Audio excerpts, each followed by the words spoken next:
Kalau disimpulkan ada 7 macam yang menjadi jenis tindak pidana korupsi ini.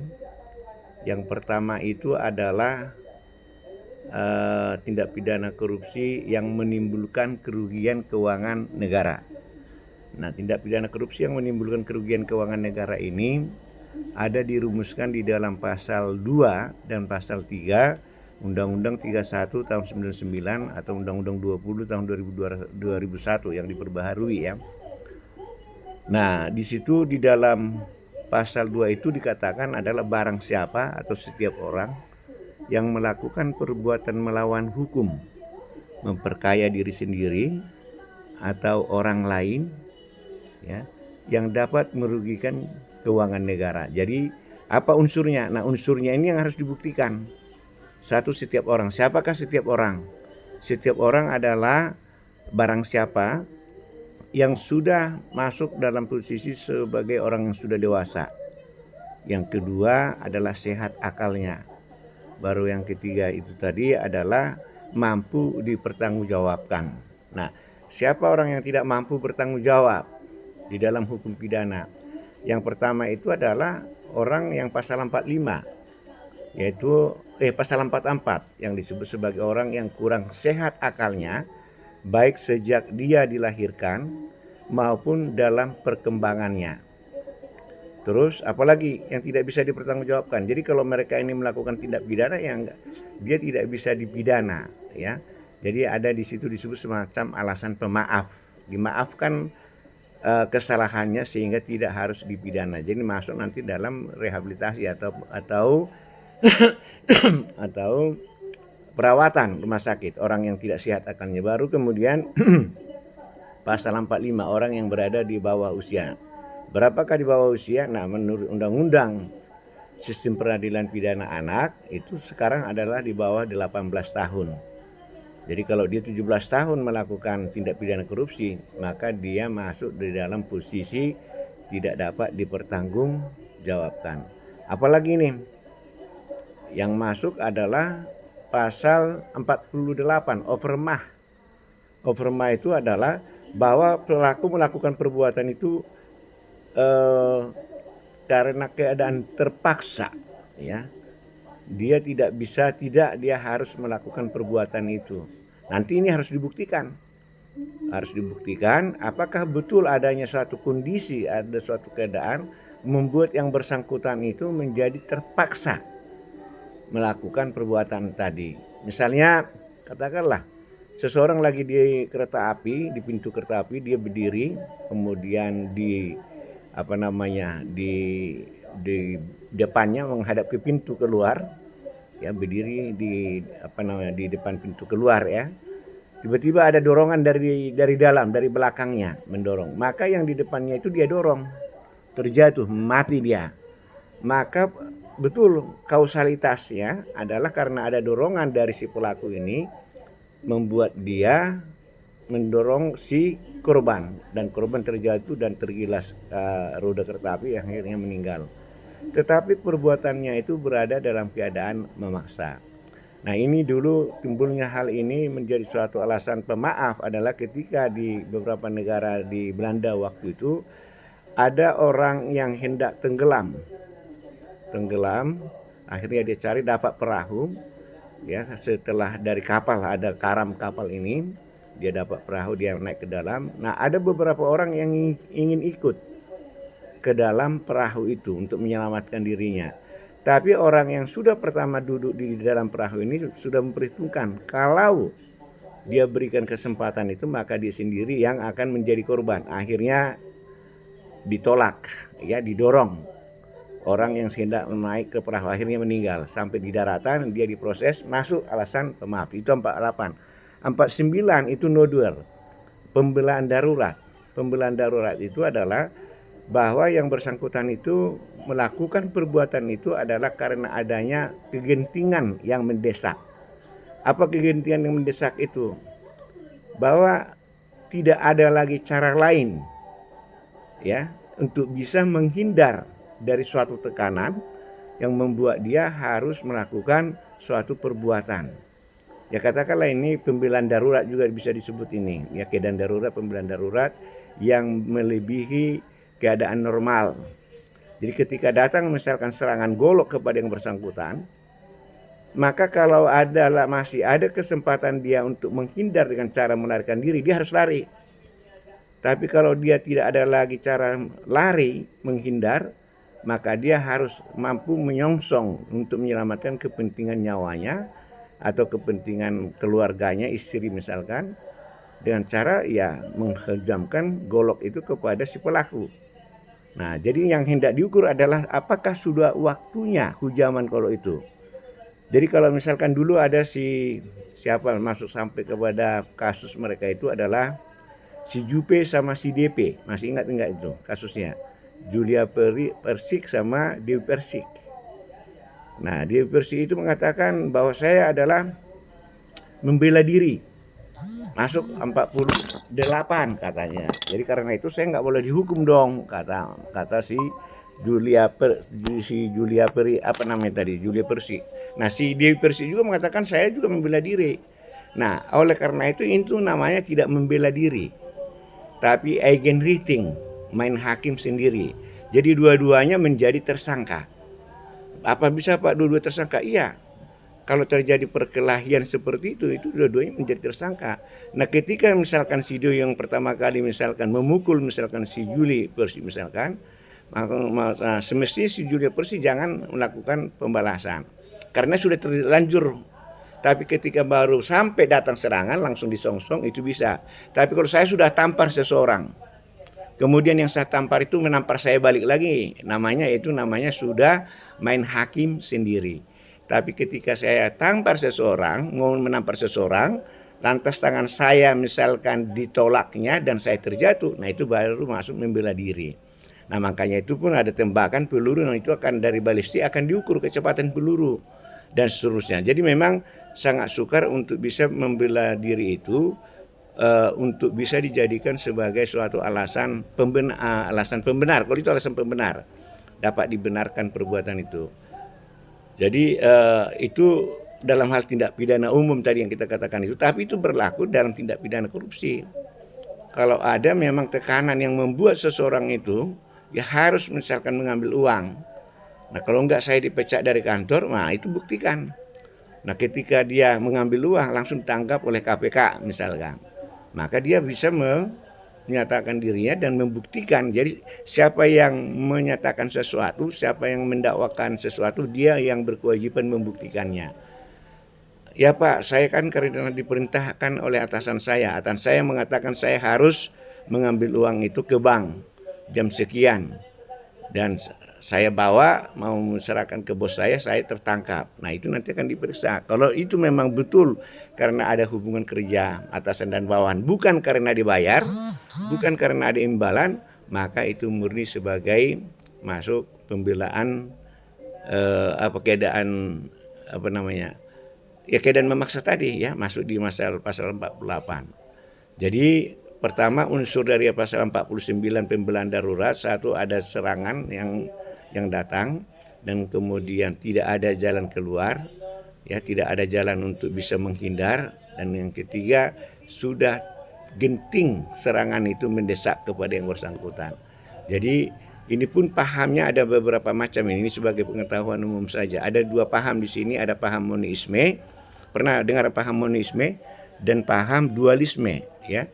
Kalau paham monisme itu mengatakan yang ini adalah oleh pihak Simon, ya, ahli hukum pidana Belanda itu Simon mengatakan bahwa untuk terjadinya suatu tindak pidana maka semua unsur tindak pidana harus dibuktikan. Apa unsur tindak pidana? Ada perbuatan. Harus nyata perbuatan itu. Perbuatan itu apa? Melanggar suatu undang-undang. Nah, terus dan undang-undang yang dilanggar itu adalah bersifat melawan hukum. Baru kemudian yang keempat dilakukan dengan kesalahan. Orang yang melakukan pelanggaran tadi bersalah. Nah, apa itu kesalahan, apa itu perbuatan bersifat melawan hukum, apa itu perbuatan melanggar undang-undang, sama tidak dengan perbuatan melawan hukum, itu kalian sudah harus tahu. Jangan sampai kalian nanti sudah selesai sarjana hukum, itu pun kalian tidak mengerti, ya nggak akan ada artinya. Berarti sampai di lapangan kalian menjadi bisa tidak tidak pede, bisa minder gitu ya.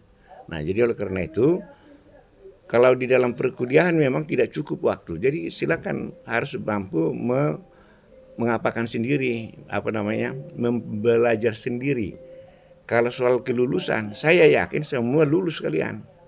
Tapi kualifikasinya nanti, apakah kalian hanya sebagai sarjana hukum dan lulus lagi sebagai pengacara, tapi tidak berani untuk beracara di persidangan. Kalau beracara perdata masih enak. Apa enaknya? Di sana tidak perlu ada konfrontasi, tidak perlu ada dialog, tidak perlu harus ada pernyataan-pernyataan.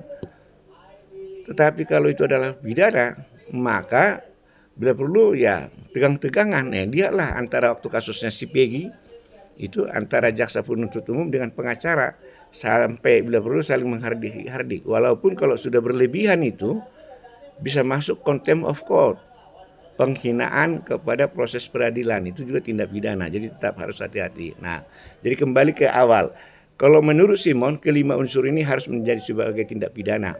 Kalau tidak, satu unsur tidak terpenuhi, bukan tindak pidana, tidak bisa diproses. Tapi kalau menurut Prof. Mulyatno menyatakan tindak pidana itu mempunyai dua unsur besar. Satu ada mens reanya, actus rea itu perbuatan. Nah, perbuatan itu tadi ada perbuatan, kemudian perbuatan melanggar undang-undang dan perbuatan melawan hukum. Ini kelompok satu. Hanya ini sudah ada, maka sudah boleh dilakukan proses peradilannya. Apa itu? Mulai penyelidikan, lidik, naik kepada sidik, penyidikan. Lidik apa? Adalah untuk mengumpulkan barang bukti. Kalau barang bukti itu sudah cukup, maka nanti akan dinaikkan status menjadi sidik. Kalau sudah sidik, mengumpulkan alat-alat bukti. Jadi barang bukti dengan alat bukti berbeda ya. Barang bukti itu adalah bukan alat bukti. Kalau disebut bahagian dari alat bukti masih agak mirip. Nah, jadi alat bukti itu di mana beradanya? Di penyidikan, sidiknya. Setelah ada penyidikan, dinaikkan status penyidikan kan ada gelar perkara dulu sebelumnya. Naiklah dia menjadi penyidikan, maka akhirnya langsung diputuskanlah setelah melalui gelar perkara bahwa akan ditetapkan si J sebagai tersangka. Kalau sudah ditetapkan sebagai tersangka si J, sudah ada upaya paksa. Apa itu? Penangkapan, penahanan, penggeledahan, dan penyitaan. Nah, tetapi apa ini sudah selesai? Baru nanti proses peradilan. Di dalam persidangan lah nanti yang mens reanya dibuktikan. Yang dua lagi unsurnya yaitu apa? Tentang kesalahan dan kemampuan bertanggung jawab. Nah, dan ini kalau kita lihat misalkan sering sekali, misalkan pembegalan yang di Klender ya, pernah nggak itu? Ingat nggak? Pernah dengar nggak pembegalan sepeda motor di Klender? Pernah kalian dengar nggak cerita itu? Atau pembegalan yang ada di Sumarekon flyover. Si pembegal itu malah mati, 2 orang. Dilawan oleh si korban. Jadi si korban itu melakukan perlawanan sehingga meninggal si pelakunya. Begitu juga yang di Klender. Nah, di sini kan masyarakat kan berpihak kepada si pemilik motor. Walaupun akhirnya dia menjadi pelaku karena membunuh kan. Nah, di situ dikatakan bahwa ini adalah pembelaan darurat, pasal 49, jadi pembelaan diri. Nah, pembelaan diri ini kalau menurut teorinya tadi Mulyatno tetap harus diproses. Si pelaku yang tadinya pemilik motor menjadi korban, yang akhirnya menjadi pelaku karena meninggal orang yang menjadi pembegal itu. Maka menurut Mulyatno ini harus diproses sampai ke pengadilan. Biarlah pengadilan yang membuktikan apakah dia bersalah atau tidak, apakah dia dapat dipertanggungjawabkan atau tidak. Kalau putusan hakim menyatakan tidak bersalah, maka dia menjadi bebas. Jadi tidak otomatis, itu maksud saya. Nah, jadi pendapat yang mengatakan tadi di Simon itu otomatis. Kalau 5 unsur tindak pidana itu tidak dipenuhi semuanya, satu saja tidak terpenuhi, maka perbuatan bukan tindak pidana. Ya, jadi misalkan dalam 5 unsur itu ternyata dia keadaan pembelaan darurat.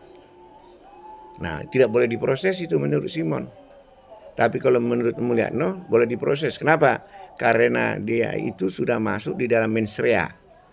Mens rea itu adalah tentang sikap batin, maksud hati, sikap batin, dan pertanggungjawaban. Tapi kalau actus rea itu adalah perbuatan.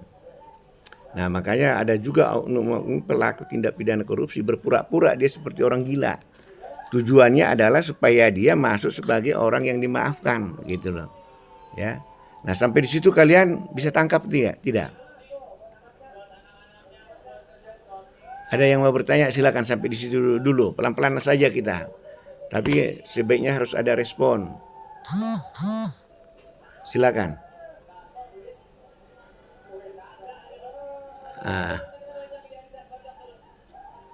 Silakan, ini udah termasuk senior kalian, udah semester 5, ya kan? Ayo silakan.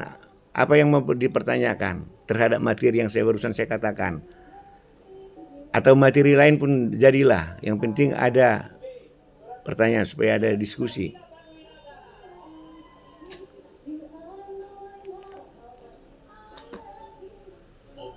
Silakan. Loh, kalian kelas karyawan loh ini, kalian ini sudah dewasa. Artinya tidak sama lagi dengan orang yang bertemu SMA, ya kan? Yang mahasiswa reguler itu maksud saya. Nah, secara umum kalian kan sering mendengar, melihat, merasakan tentang penegakan hukum ini. Apa yang kalian hendak pertanyakan? Nah, silakan. Bukan menjawab. Kalau saya bertanya, berarti kan kalian menjawab. Kan lebih susah itu. Nah, sekarang kalian hanya bertanya saja. Silakan. Atau saya absen dulu ini. Yang dari 12 orang kita ya, 12 orang, 13 orang yang terdaftar. Ya. Nah, yang wanitanya mana yang wanitanya? Kemarin itu wanitanya bagus. Yang minggu lalu. Hadir, Pak. Oh, ini hadir. Nah, coba dulu kau dulu bertanya. Coba. Entah KDRT kayak kau tanyakan ke saya. Benar, Pak. Ya, silakan saja, silakan Ria. Apa pertanyaannya? Pertanyaan aku nih, Pak ya. Iya, iya. Aku matiin on cam aja ya, Pak. Iya. Silakan. Jadi aku nih ada case kebetulan tuh lagi mulai berjalan lah ya. Iya.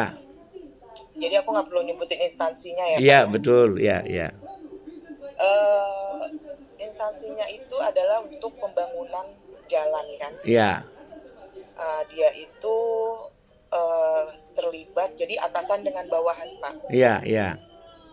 Dia korupsi untuk pembangunan jalan di jembatan dan jalan tol di Palembang. Iya. Terus dia itu jadi ada instansi satu lagi untuk meminta pembagian kue, Pak. Ya, tau lah ya Pak kalau saya bilang pembagian kue itu apa. Iya. Nah, permintaan pembagian kuenya itu adalah udah miliaran kan, Pak. Iya. Nah, terus ketika itu suatu saat itu ketangkep OTT, Pak. OTT yang apa? Yang meminta kue ini apakah? Yang meminta kue dan yang memberikan kue. Memberikan kue. Dan sedangkan yang memberikan kue itu adalah bawahannya. Iya. Nah, sekarang sudah ketangkep orangnya di daerah X. Iya. Nah, terus berarti kan bawahannya itu kan turut serta kan, Pak? Iya, betul. Nah, berarti turut serta dengan pasal 55. 3 tahun pasal 5 ayat 1 kemarin itu. Iya. Nah, menurut Bapak itu apakah atasannya itu ikut tersangka atau hanya bawahannya aja gitu, Pak? Iya. Tapi kan atasannya kan yang menyuruh kan untuk pembagian kuenya gitu kan? Iya. Gitu. Karena ini instansinya tuh terkenal banget, Pak, dan sekarang itu udah masuk berita Palembang, Pak. Iya. Dan sekarang orangnya itu dan sekarang berkasnya itu sudah masuk ke Kejaksaan Agung. Iya. Nah, menurut Bapak nih apakah bawahan anak buahnya ini, bawahannya ini tetap terlibat juga, turut serta juga pasti kan, Pak? Iya. Cuma pasti pasal 5 ayat 1 nggak sih, Pak, kalau seperti itu? Iya. Baik. Gitu, Pak. Iya, baik. Ini udah langsung prakteknya nih, pertanyaan ini udah bagus sekali. Ya karena kemarin itu saya tuh lagi kemarin itu saya ada case itu kan Pak di kantor. Iya. Gitu. Cuman saya masih bingung karena ini kan dia disuruh aja kan. Iya. Diperintahkan aja gitu. Dan anak buahnya itu nggak tahu apa-apa, hanya diperintahkan ternyata OTT gitu kan Pak. Iya. Ya, jadi sudah bagus ini. Jadi memang kan itu tadi pertanyaan satu yang pertama tentang tanggung jawab dari bawahan dulu yang hendak saya katakan itu ya. Jadi dalam hal ini memang kalau di dalam hukum pidana ada alasan tadi kita kan sampai ke pasal 49 ya yang tadi saya katakan pembelaan darurat. Pasal 50 itu adalah melaksanakan perintah undang-undang. Jadi orang yang melaksanakan perintah undang-undang tidak dapat dipidana. Jadi misalkan Pak polisi datang melakukan penggeledahan, main ambil barang segala macam, sita segala macam, asalkan ada surat perintah penyidikan dan surat perintah penggeledahan. Jadi ada dua yang harus dia bawa. Kalau itu diperoleh maka dia tidak bisa dipidana. Baru yang terkait dengan pertanyaannya Syria ini adalah yang pasal 51 ya, melaksanakan perintah atasan. Nah, jadi perintah atasan ini adalah yang pertama syaratnya bawahan yang menerima perintah atasan itu tidak mengetahui bahwa perintah itu adalah melanggar suatu peraturan atau melakukan suatu kejahatan. Kalau bawahan itu mengetahui bahwa isi perintah itu adalah merupakan suatu pelanggaran hukum atau melakukan kejahatan, maka semestinya dia harus menolak. Nah, dia nanti harus membuktikan bahwa dia tidak mungkin menolak karena bla bla bla dipecat dan segala macam. Itu nanti tetap menjadi alasan hal-hal yang meringankan. Tetapi kalau dia menjadi lolos tidak bisa menjadi tidak dipidana. Dia akan dipidana. Itulah bagusnya ada pidana minimum sampai dengan yang maksimal. Jadi nanti akan dia lihat minimalnya lah dia nanti yang akan dikenakan pidananya begitu kepada bawahan yang nyata-nyata memang tidak mengetahui sama sekali. Pak, saya yang mulia, saya tidak mengetahui. Saya hanya disuruh mengambil uang ke bank. Dan uang itu saya ambil dan kemudian saya disuruh menyerahkan kepada si Jet. Ini tugas saya. Tapi kalau nanti dapat dibuktikan oleh kejaksaan bahwa dia menerima imbalan yang besar atas tugas itu, maka si bawahan ini harus berpikir, masa saya harus hanya mengambil uang dari bank dan kemudian saya menyerahkan ke si Jet, saya kok sampai dikasih uang puluhan juta atau ratusan juta misalkan. Nah, jadi atas dasar itulah dia dianggap diduga, dapat diketahui, dapat menduga, dapat memperkirakan, itu semua teori kesalahan. Nah, kalau dia sudah dapat memperkirakan itu, dia harus mundur. Tapi kalau memang ada profil kantor ini suka memberhentikan orang-orang yang seperti ini, maka konsekuensinya nanti akan menjadi alasan hal-hal yang meringankan. Nah, kemudian tanggung jawab itu ada pada siapa sesungguhnya? Kepada aktor intelektual. Aktor intelektual itu siapa? Itulah orang yang melakukan inisiatif untuk membuat semacam pembagian roti tadi. Nah, jadi pembagian roti ini kalau tadi disebutkan oleh Syria pasal 5 itu berarti suap memang. Maksudnya, nah jadi artinya tadi yang saya bicarakan tadi itu baru adalah korupsi yang menimbulkan kerugian negara, itu jenis pertama. Jenis kedua adalah suap dari pasal 5 sampai pasal 6 dan pasal 7 itu. Baru kemudian sampai pasal 6. Pasal 7-nya adalah melakukan suatu perbuatan curang. Nah, perbuatan curang ini apa? Ini masuk kepada pemborong pekerjaan. Nah, jadi itu nanti coba dilihat di dalam pasal 7 itu pemborong pekerjaan.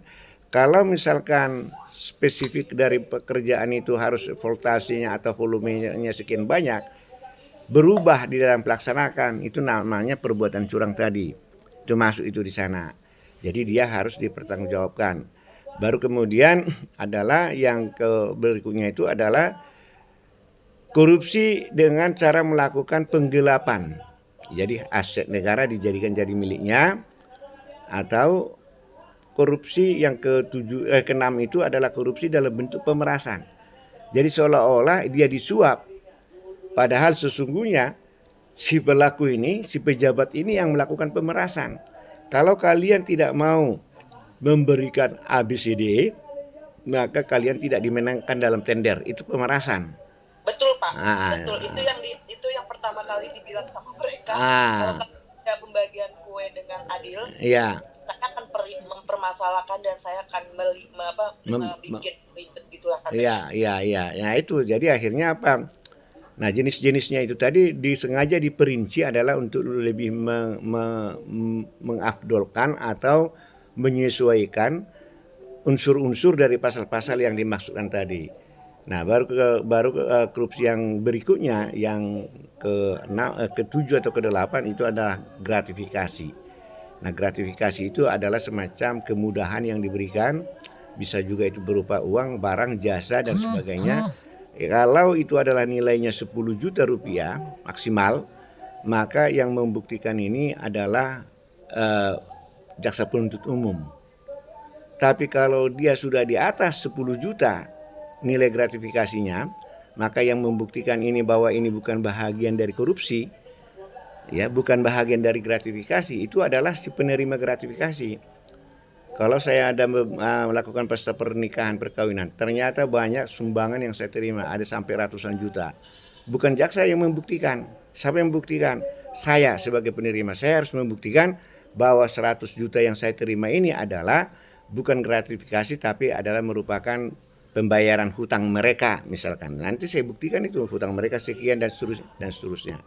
Tapi kalau itu adalah kurang 10 juta dan dilaporkan, maka nanti dari 10 juta itu akan diseleksi berapa yang layak diserahkan kepada si orang berpesta tadi, sebagai contoh saja itu. Nah, kembali kepada kasus Ria, memang salah satu kelemahan dari tindak pidana korupsi ini adalah adanya turut serta tadi pasal 55. Apa yang menjadi jaminan bahwa semua orang yang terlibat di dalam proses korupsi ini sudah dipertanggungjawabkan. Jadi misalkan sudah turut serta sudah 5-6 orang. Nah pertanyaannya apakah sampai di situ? Nah jadi yang harus melihat ini sebenarnya adalah dari BAP itu. Jadi siapa-siapa yang pernah dinyatakan pada waktu pemeriksaan di berkas di kepolisian, itu harus tetap utuh sampai di kejaksaan. Di kejaksaan juga harus utuh itu sampai di pengadilan. Akan terlihat ternyata di sana sudah ada sampai 30 saksi misalkan. Dan saksi dari 30 ini potensial di sana ada 20 sebagai pelakunya. Tetapi yang ditetapkan sebagai pelaku adalah 6 orang dengan alasan yang sisanya 14 orang tadi susah pembuktiannya. Nah kalau itu lain hal. Kalau karena adalah kesulitan di dalam proses pembuktian, biarlah nanti tetap diputus oleh pengadilan. Tidak bersalah karena tidak cukup alat bukti, kan begitu ini. Jadi jangan misalkan 20 orang ini yang mempunyai alat bukti kuat adalah 6 orang yang disodorkan di persidangan, 14 tidak ada dengan alasan tidak cukup alat bukti. Nah menurut saya harus dibuka semuanya deh, sehingga Kejaksaan Agung pun ya harus betul-betul bersih. Nah, jadi kalau ada istilah tebang pilih itu bisa terjadi lebih leluasa terjadi di korupsi. Karena ini tertutup transaksinya, tidak diketahui oleh orang, ya hanya oleh si pelaku dan si ya korban lah yang memberikan uang dan seterusnya tadi itu, ya. Jadi kembali ke pertanyaannya tadi, apakah si bawahan itu ikut? Dia akan ikut bertanggung jawab kecuali tadi karena dia tidak mengetahui bahwa barang yang hendak diambil ini adalah hasil dari korupsi. Nah, kalau dia tidak mengetahui apa namanya? Itulah yang disebut Genstraf Sonderschuld. Tidak boleh ada pidana tanpa kesalahan. Apa kesalahan? Kesalahan itu adalah seseorang sudah mengetahui bahwa perbuatan ini tidak boleh. Saya sudah mengetahui bahwa ini tidak boleh. Tapi saya teruskan perbuatan itu, walaupun sudah saya tahu tidak boleh, saya teruskan, maka dianggap saya mempunyai kehendak, kemauan untuk meneruskannya. Sehingga dikatakan sudah mengetahui dan menghendaki. Jadi ada dua teori kesalahan, mengetahui dan menghendaki. Jadi kalau orang yang sakit ingatan, dia tidak mampu mengetahui karena ada gangguan psikis jiwa atau saraf. maka dia tidak boleh bersalah. Orang yang di bawah usia masih dianggap itu prematur, tidak stabil. Tapi kalau dia normal, maka dia harus mengetahui. Jadi banyak orang-orang yang pesakitan itu berpura-pura seperti orang gila supaya dianggap tidak bersalah, ya. Jadi kalau saya mengatakan pernah begini, saya ini maaf ini, walaupun ini ada kaitan bukan karena agamis tidak, tapi memang ada, kalau di dalam agama Kristen itu ada salah satu doa, ampunilah mereka ya Bapa karena mereka tidak mengetahui apa yang mereka perbuat. Nah itu bagus, itu di dalam hukum pidana pun kalau seseorang tidak mengetahui apa yang diperbuatnya, maka itu tidak boleh dihukum. Tapi buktikan bahwa dia tidak mengetahui. Jadi kalau misalkan dalam hal kecelakaan lalu lintas, malam hari kecepatan saya normal, di tikungan tiba-tiba datang orang yang menerobos. Saya tidak mengetahui, tidak melihat. Nanti kan rekonstruksi di TKP. Nah diteropong, dilihat, pantas dia tidak bisa melihat, maka tidak bisa, harus dipidana itu. Tapi kalau saya sudah pidana orang Batak